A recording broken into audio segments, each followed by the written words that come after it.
Before we dive into this one, I want to make a few quick disclaimers about it. This video is going to be all of the best clips from my new apartment live stream that I did, probably 5 months ago at this point. So there are some things I want to touch on that have changed since then. But overall, I was watching it back and I was like, there's a ton of still very pertinent information in here that I think my audience would like to know about. And it's basically just a big Q&A that I did as soon as I moved into this apartment. So I was talking about my plans for applying for the Bilt MasterCard and the Chase Ink Unlimited on the same day, which obviously that has happened at this point, but you can hear my thought process on that before it happened. I also did talk about some welcome offers that have expired at this point, but might come back around very soon. So again, still applicable. Wells Fargo had not made the changes to their cards yet that they have in the past couple of months. And I only had 10 credit cards back then. I'm sitting at 13 now. So just keep all of this stuff in mind, but realize again, like I said, I think the information in this video is still super applicable to you and your situation today. And I really think you can learn something from it, or obviously I wouldn't be making this video in the first place. So go ahead and buckle up and get ready to listen to me talk about everything from how and why I decide to add certain cards that I do, how to skate around certain lenders' application rules, how to increase your credit score pretty drastically with some little tips you might not have known about, and obviously much more than that as well. But with all that being said, let's go ahead and jump into the video.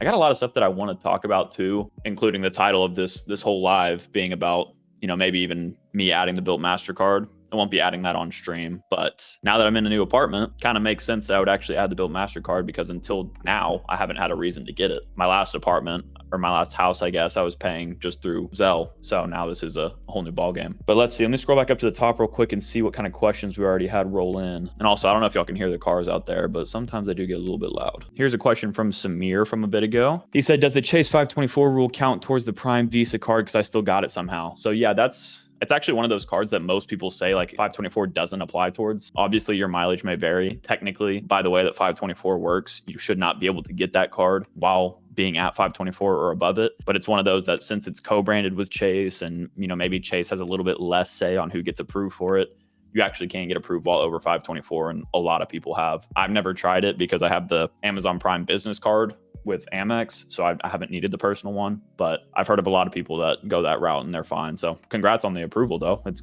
cool to see, like, we need as many data points as possible to keep confirming these things. So that's good. Yeah, I use that card all the time. I mean, for this whole apartment, like basically everything. So before I moved in here, I always had roommates that had like the living room furniture, all the kitchen appliance, not appliances, but all the, kitchenware and all that stuff. So before I moved in, I had nothing. And so I had to spend a bunch of money basically furnishing this whole entire place. And most of that was done through Amazon. Getting 5% back on a lot of that is huge. So I was happy about it. Oh, Jeffrey, you said you got approved for the Bilt card last week. Let's go. Yeah, that's going to be on my radar, obviously, very soon. But I need to talk to you all about that. Maybe you can give me some good advice on it, because I have ideas, but I don't exactly know what to do. The reason I say that is because I'm at 524 right now, drop under in February, back to 424. So my idea is I probably should just wait until February to add the Bilt card, sacrifice a few points, but I could also add like a Chase Ink card and the Bilt card, maybe even on the same day. So that's kind of my thought process right now, but interested to hear what y'all think as well. Alan just got approved for the Freedom Unlimited. Awesome, dude. Did you go for that 2 times points on everything, or what offer did you go for? Jeremy, you asked, if you're at 424, could you apply for 2 Chase cards back to back since the recent approval won't show up on your credit report yet? I mean, I wonder if y'all have experience with doing this with 2 personal cards, for example. Obviously, if you did 1 business and 1 personal, you would just go for the business card first, because that wouldn't add to your 524 account. And you could add a personal and it wouldn't even matter. 2 personal cards in 1 day. I mean, what you're risking is a hard pull there, an extra hard pull for nothing, but it's really not that big of a deal if you wanted to try it. But I would definitely check with more data points first. I've never done this, and I assume since you're doing them both with Chase, it's a good question, because doing them both with Chase, they'll know that you're going for 2 cards at the same time compared to you going for, say, like 1 Chase card and 1 Amex card. They don't necessarily see each other's accounts at all. But since that account won't report to your credit report for, a month, theoretically, you could go for 2, but I don't know. I can't say for sure. So I want to hear what y'all say about that. Michael got Ink Unlimited yesterday with a 90K bonus by sitting down with a banker and applying in branch. Got denied last time, but happy to finally have it. Dude, that's awesome. Sometimes that in branch application works, wonders. Luckily, I've never had to do that. There were times where you could go apply in branch for like the Chase Sapphire Preferred to get like a 90K offer, or what was that, a few months back, but I've never done that. I assume the spending requirement and everything was the same. I hope at least. So that's awesome if that is the case and you got approved at 90K. Congrats on that. I really wanted to add one of those cards before I moved in, because like all of my expenses now are basically done because I bought everything for this place already. But yeah, obviously I couldn't because I'm at 524. I guess I could have tried, but I didn't. I haven't been denied for a card yet, so I don't want to start that train just yet. But yeah, like I said, I think I'm probably going to apply for the Built and a Chase Ink card on the same day, maybe. Sergio asking if I'm getting the City Double Cash now that it has a sign-up bonus. No, the City Double Cash it's not useless to me, but for right now, it just doesn't make sense. The only City card I really want is the Premier, but even then, I'm not like rushing for it. It would be nice to be able to get that one, but Double Cash doesn't intrigue me as much because I already have 2 catch-all cards in the Freedom Unlimited and the Capital One Venture X. Yeah, Steve, this is a good point about the Built card. You could like maybe get that pseudo welcome offer of the 5x back on everything for like 5 days. I could have tried that, whenever I moved in, and I could have gotten 5x on like everything. Would have been pretty smart. But like I said before, I am at 524 right now. So if I want to add a Chase Ink card in February when I drop under, then I can't add the Built card yet. But is it worth risking that? Possibly. I don't necessarily need another Chase Ink card, even though I'm low on Chase points. There's a balance there. Juan talking about how he got approved for the Built card over 524 with the 5x promotional.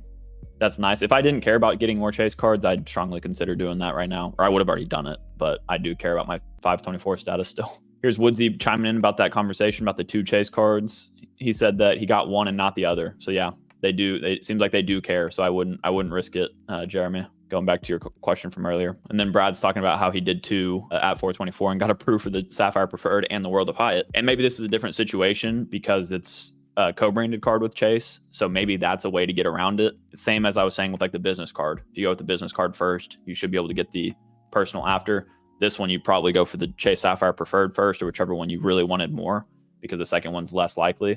But I'd probably do the co-branded one second, because at that point, that's the one that they have less control over, basically. That's how I would think of it, but I don't know. Yeah, still looks like Patrick's saying, yeah, he did 2 of the Freedom cards at once and only got the first one. This is a good question, Michael. If I was to add the Built card, would I consider adding more Wells Fargo cards? In reality, it's the same thing. Like if I didn't care about my 524 status, yes, I could see myself applying for the autograph just to like be a little bit ahead of the curve for when the changes do happen, but looks like we don't need to be holding our breath with that one because they're taking their time on releasing the transfer partners. And at that point, I will be further under 524. I think I have another one drop off in April. So that's probably when I would consider adding another Wells Fargo card. And isn't that like around when they said they're going to release the transfer partners now? It's like early 2024 now. So, maybe that's what I do. Joseph asking the Built card versus the Chase Sapphire Preferred. Yeah, it's actually a pretty interesting debate. I can honestly see an argument for both ways. In reality, though, a lot of people need both. If you're somebody that is a Chase, somebody that has Chase credit cards, you need a Chase card that gives you access to the transfer partners. So even if you have the Built card, you have no way to get your Chase points to combine with your Built points, through Hyatt or what have you. So in a sense, you kind of need both depending on who you are. If it was me, I would get both because that's just how I use the cards. But now I have the reserve and I would still add the Built card because it just cleans up all my rent purchases. So just depends on the person. But Mike talking about the Barclays business card, got denied for the Wyndham one with 800 plus score. I know Barclays is pretty dang inquiry sensitive, if I'm not mistaken. So that could be the reason. Like if you have a lot of other cards, they're not easy to get approved for. And that's a big reason that I haven't even applied for any Barclays cards because I have a good amount of inquiries in recent past. So yeah, that could be a reason for it. But I would imagine holding off on card applications for 6 months, a year, kind of like if you were applying for like a Citi or Capital One card, something like that. Or maybe not Capital One, but like US Bank or something. It's probably good to hold off a little bit. Pete was saying, wouldn't bonuses from new cards every few months be better return on spending than getting the Built card? And I mean, yeah, there's definitely an argument for that. If you pay rent to hit the welcome bonuses, there is an argument for that. But to a degree, people get to a point where they don't want to be constantly spending towards bonuses. So to have one card that just scoops up all your rent purchases, assuming you make 5 transactions a month on the card, it's basically a no-brainer for people. But it's just like, yeah, if you're already hunting for a ton of bonuses, it's a great card to have in the back pocket. So why not get it? But without a sign-up bonus on the Built card, I can see why you'd skip it for now. If that was your strategy. Samir, how many personal cards do I have now? I don't know, dude. It's a great question. I think it's like 6. Chase Ink Cash, Amex Blue Business Plus, Amex Amazon Prime Business Card. I think that's it. So actually, I guess I have 7 personal cards. Zeus asking a good question here. Do you plan on branching out to other aspects of personal finance? From your perspective, is there a limit to how much credit card content there is? That's a good question. So originally, whenever I planned on making the channel, I think everybody kind of wants to go the Graham Stephan route where you post every personal finance related thing in the world. You make a bunch of money because that's apparently what finance creators get paid, right? Like that's what we all kind of hear, and that's what we think is going to happen. But in reality, everybody kind of finds a niche, that you have to kind of stick to in order to be successful. on YouTube, and it kind of sucks because you don't get to really branch out as much as you want to. But at the same time, you find an audience and a community of people that you want to be around that are very like-minded in one specific thing. But if you like go look at any personal finance videos that I've created or other people in this space, or and even just like travel videos that we've created, they just don't perform the same. And it's weird how it works.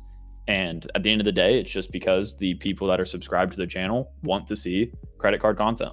And if they don't watch if I posted a personal finance video, if they don't watch that, YouTube thinks it's a bad video. So they don't push it. So it's kind of hard to be branching out all the time. But I do plan on experimenting with stuff. Just like I want to post what I want to post on the channel. If I really wanted to like dive heavy into just like strictly general personal finance, I would almost consider starting a different channel and doing it that way. But that's something that's not exactly on my mind right now. I'm just sticking with, what I really love right now, what's working, and what I want to continue doing. So that's the plan. Also, Zeus, I appreciate the support here. I'm glad that I got to introduce you to business cards, especially here, because that is such a big part of the strategy behind the credit card game. Even for people that are just, personal credit card users, it's just so important to keep your eyes open to the possibilities. And business card bonuses, man, they're so good if you can spend towards them. But obviously for people like myself too, I'm a single person, don't have a ton of expenses. Business cards are really hard for me to get unless I have a massive purchase coming up. So that's what I was talking about earlier when it comes to the Bilt, adding a Chase Ink card and the Bilt card on the same day. Like, yeah, that sounds really great. That sounds pretty ideal, but will I be able to hit the spending requirement on a Chase Ink card in February? I don't know. Probably not, honestly, like if I was just doing natural spending. So that's probably going to be something I have to debate further. But yeah, it sucks that they have the higher spending requirements, but that's because they're for businesses that spend more. And the points that you get for that spend is still really significant. So they're great cards. Steve asking, any ideas where to redeem those Marriott free nights? I'm hoping y'all tell me. I'm going to talk about it in my video I was talking about with Chad earlier, where I went to go visit Chad and CJ and film those creator conversation episodes. I technically could have used free nights for those, but I would have been sacrificing a lot of value there because I think the rooms are only like 32,000 points a night. So I'm not obviously going to use a 50,000 point free night on that. But if y'all have ideas, y'all let me know, because I want to make a trip out of it. It'd be cool to even make a solo trip out of it, or I can invite a buddy or something. But if y'all have ideas where to use those, please let me know. Yeah, this is a great way to summarize what I was saying earlier about Barclays. So yeah, as you can see, y'all can read this, but Travis was basically saying that the Barclays approval process is so stingy. He opened the Aviator earlier this year and they gave him a $5,000 credit limit. A few months later, Bilt gave him $50,000 as a credit limit. That just goes to show right there how stingy and strict they are with their approvals and their credit lines. And this is actually a good point too, Luke. I think they do have like some kind of 624 rule. So if you're above that also was a great reason as to why you might have gotten denied. John, just got home from the gym. Congrats on the new crib. Bilt card incoming. That is the question of the day. But the answer is yes. The card is going to be added to my setup soon. But like I mentioned a couple of times, probably won't happen until February when I drop under 524. I'll consider adding a Chase card on the same day, likely one of the Chase Ink cards, to maximize my value with Chase, because I'm really running low on Chase points at this point. But yeah, so the Bilt card is coming at some point, but I have not applied for it yet. And obviously y'all are going to see everything about that when I do. CJ Cruz, not CJ, the quote unquote first commenter on all my videos, said, hey, I already have the Amex trifecta and now I'm going for another one. Which do you recommend? Chase, Capital One, or Citi? 2024 Wells Fargo, perhaps? Well, it's interesting that your first trifecta was the Amex trifecta, considering that's usually people's like last trifecta, since they're the quote unquote easiest to get approved for. And they also are just like the most quote unquote luxury cards as well. But, theoretically, the way to get the most value possible from the credit card game, if you're somebody remotely interested in Chase credit cards, is by getting the Chase trifecta first. While you're under 524, don't have to worry about it after that. You get some kind of Chase trifecta, you get some amount of Chase cards, you don't have to build trifectas. That's probably the biggest point, honestly, that you really do not need to build trifectas unless the cards actually make sense and fit what you need. So I guess that's my first answer. Don't get a trifecta if it doesn't make sense for you, just to say that you have it. But I'm in the same boat where I do plan on building out trifectas with at least duos with like most lenders, because that's how you capture the most value. With Citi, for example, I have the Citi Custom Cash, but I don't have the Premier. So the Citi Custom Cash is just, the points are basically worthless for me right now because I'm not redeeming for cash back. So that's one strategy that I'm considering implementing. But for your case, I would say in general, you start with the lenders that have the strictest rules. Chase has the strictest rule in the 524 rule. You get that trifecta first. Then maybe you move into, say, a Citi duo or a Citi trifecta, but it would make less sense considering your other cards. But say a Citi duo, a Capital One duo maybe, and then you move to like Amex. And granted, we all have our own journeys, and I've added Amex cards way before I even added, my Capital One card. So it doesn't matter exactly the way you do it, but it is important to keep in mind all those rules. So just get ones that make sense for your setup. Don't just get them because you think you need a trifecta. Matt saying there's some great value for 50K free night certificates with Marriott in South America. Now that's a great point. I just need somebody come to South America with me. So if y'all know anybody, let me know. But yeah, it's a good point. Looks like Zeus is curious about the 90K offer for the ink cards, asking if they'll be around in February. Man, I wish I could tell you. Actually, yeah, you bring up a great point with this whole debate I've been having about adding an ink card in February. If they aren't elevated, if the offers aren't elevated, I likely will not add one because, like I said before, my spin's already going to be probably pretty hard to hit unless something comes up that I don't know about, which hopefully that doesn't happen. But yeah, if it's, I imagine it's not going to be. Last year, we saw these 90K ink offers lasting until roughly the new year. I think it was like a few days after the new year because I applied for my Chase Ink cash on December 30th because I was worried it was going to go away at the new year, and it stayed around for a little bit longer. So that'd be my guess, is that they still go away around the same time. Maybe they extend to February, but it's already been around a while, so I'm not super optimistic. Michael said, what's the one big goal for the new year that you'll be focusing on the most? Oof, it's a good question. Something I got to think about more than just right now, but I don't know. I think my biggest goal, at least business-wise, is just to continue posting what I want to post. I really love getting to do what I do. Like, my job is amazing, but what I do really enjoy doing with this job is traveling. That's the main goal of the credit card game for me, is to be able to supplement my travel costs. And a big reason that I moved to where I am is so I still have just easier access to be able to travel. That's probably the biggest thing, is just like taking opportunities as they come and just saying yes to as many things as I can and just making it happen. That's probably my biggest goal, is just to continue to, expand the business, if you want to call it, but just my experience in life and share that experience with y'all on the channel. Here's a good question from Samir. What's my credit score right now if I don't mind sharing? And what percent utilization do you recommend to stay under for all card balances to keep the score up?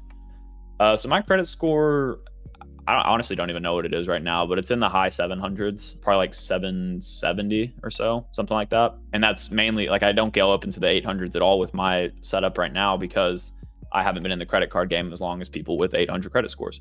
I'm still within like 3 or something like that years of starting the credit card game. So that's why I share my experience from the beginning. I think it's fun to do that, but that means that my score is not going to be as high as somebody that's been in the game for 15 years. But it hasn't stopped me from getting approved yet. I've been approved for every card I've applied for, luckily, and just trying to keep that streak going. As for my utilization, I usually keep mine, I say, around like 1% to 2%, usually under 5%. And you might be like, well, that's impossible. My credit limit's only $5,000. How am I only going to spend $500 to $1,000 a month on this card? And that's the beauty of the credit card game, the way that it works. You can make early payments to these cards before your statement close date, not your payment due date, but your statement close date. That'll bring your utilization down.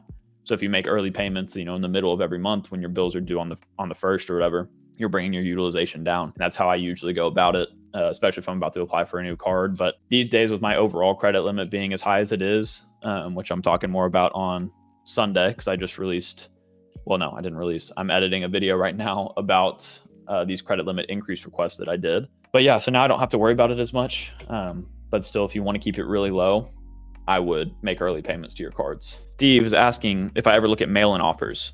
Not many people talk about it. I've used ones before and gotten no hard pulls. Was 924 when you got the JetBlue card with Barclays over their 624 rule. So yeah, if you watch my creator conversations with Chad, we talked about this, how the power of mail-in offers. That was a big point that we were talking about for a couple minutes, because they really are like a golden ticket to getting you approved for cards, even though you're over the rules that they set. So like for all the Chase business cards, I think Chad was saying that he got them all above 824, I believe. And that's because he was getting mail-in offers or mailer offers. And he was taking those codes and getting approved for the cards with no issues. So yeah, definitely look at those. I did actually, this is an interesting conversation, which kind of screws up what I was doing, going through all y'all's questions. But let me pose a question to y'all. So I've gotten a few mailer offers recently, which I'm sure y'all are getting too.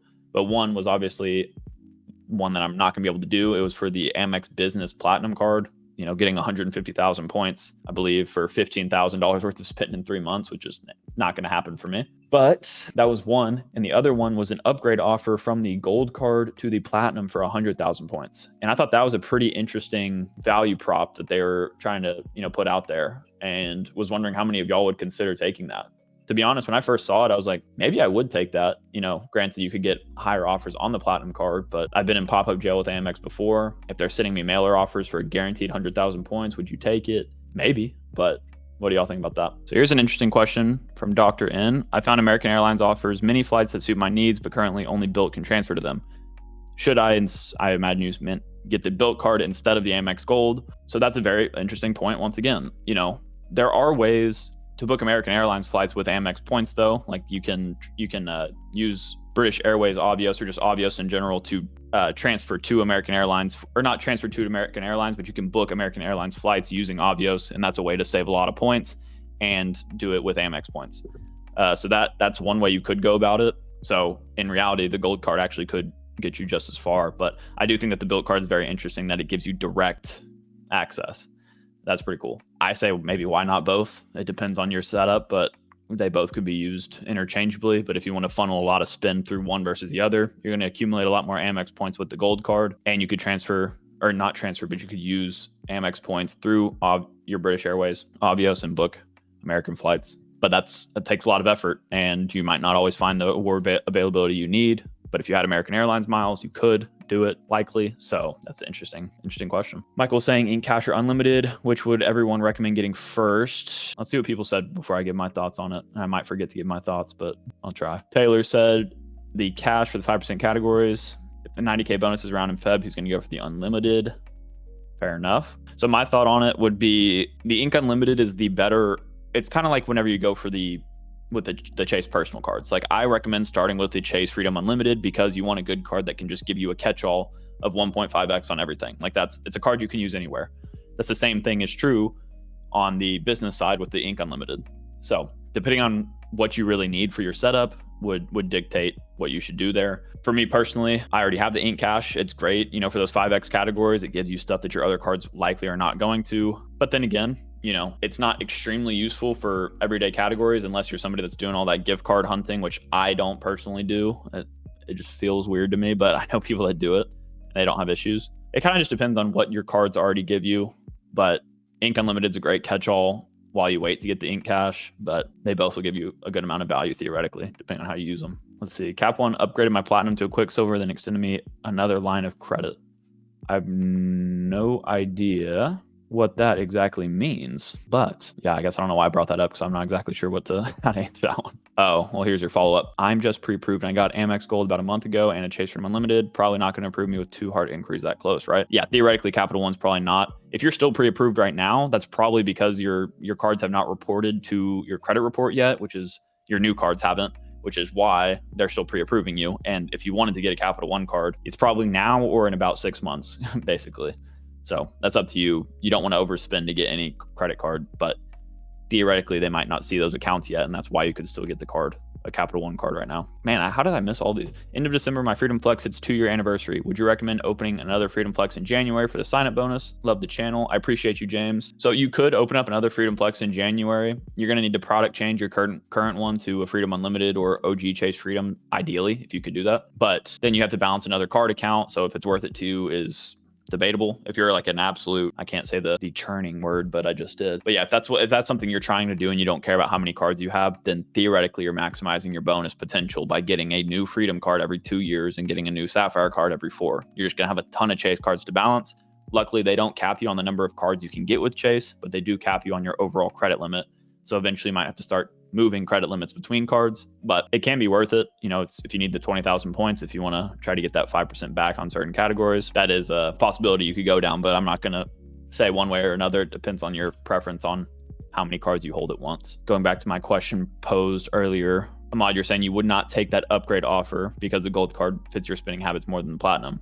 Points overall for the gold, it would definitely be better overall to have the gold longer. I guess the question though becomes, do you get the platinum for a year and then downgrade? There are so many cards out there now that give you 3% back on the dining and grocery store categories. So do you use one of those instead for a year and you use the platinum and then re-downgrade to the gold card? It's a possibility, but yeah, that's a good point. I'd get a lot less spending use out of the platinum for sure. Nick was saying he took a lower offer for the gold, 75,000 points with a mail-in offer because he was in pop-up jail. So yeah, those mailers get you by really anything. A pretty nice tool to have in the arsenal. Everson, I appreciate you a ton. And you asked, do you think Built will ever add mortgage or other categories? Yeah, I mean, they've said that they're going to add mortgages, so that's more of a matter of when.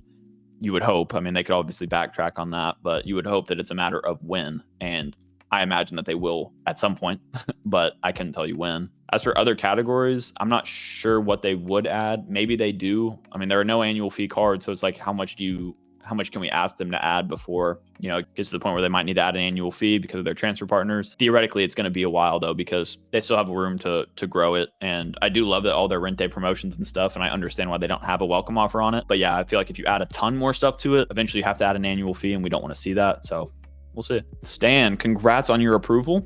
Just approved for the Venture X 90K bonus. That's a huge bonus. Oh, a huge welcome offer. So congrats on that.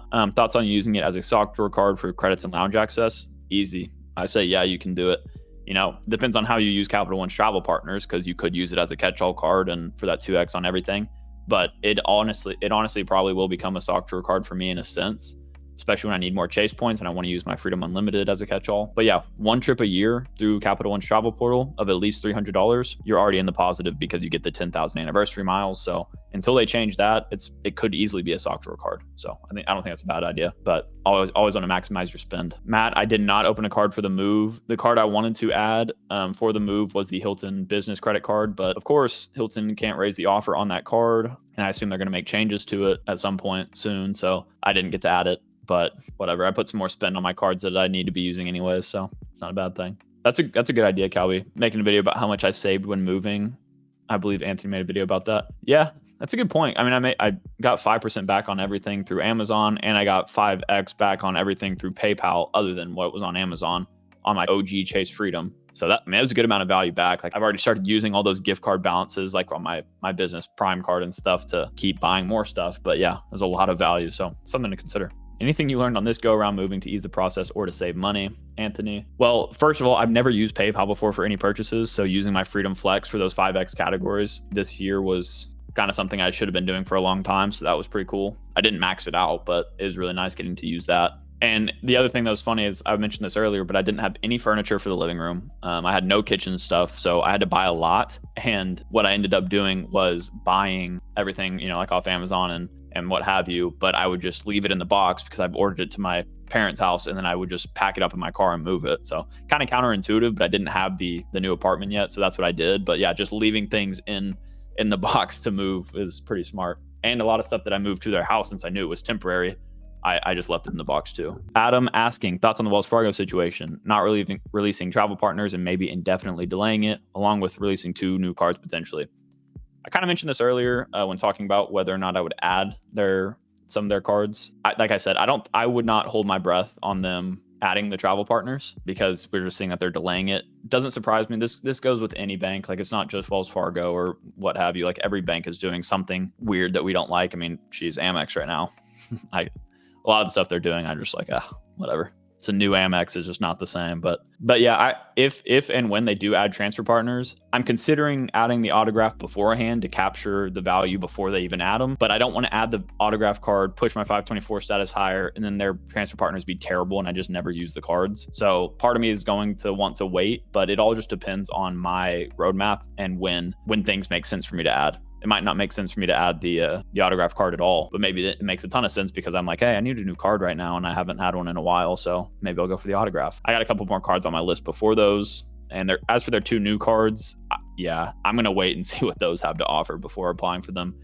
And probably, honestly, like, I'm probably not gonna be the first one to jump on getting those cards right away. And I'll probably just let, do a bunch of research and see like what the value prop even is. I am optimistic though. I think Wells Fargo could become one of the top lenders in 2024. That's my hope, honestly. Nurse Michael's got a great channel as well that y'all should go check out if you haven't yet. But he was talking about that upgrade offer from the platinum, or from the gold to the platinum.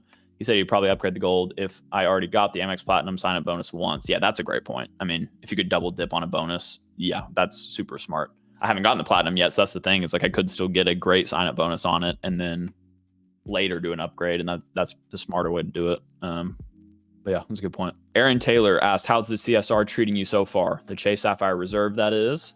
It's honestly been amazing. Like, I use it every day.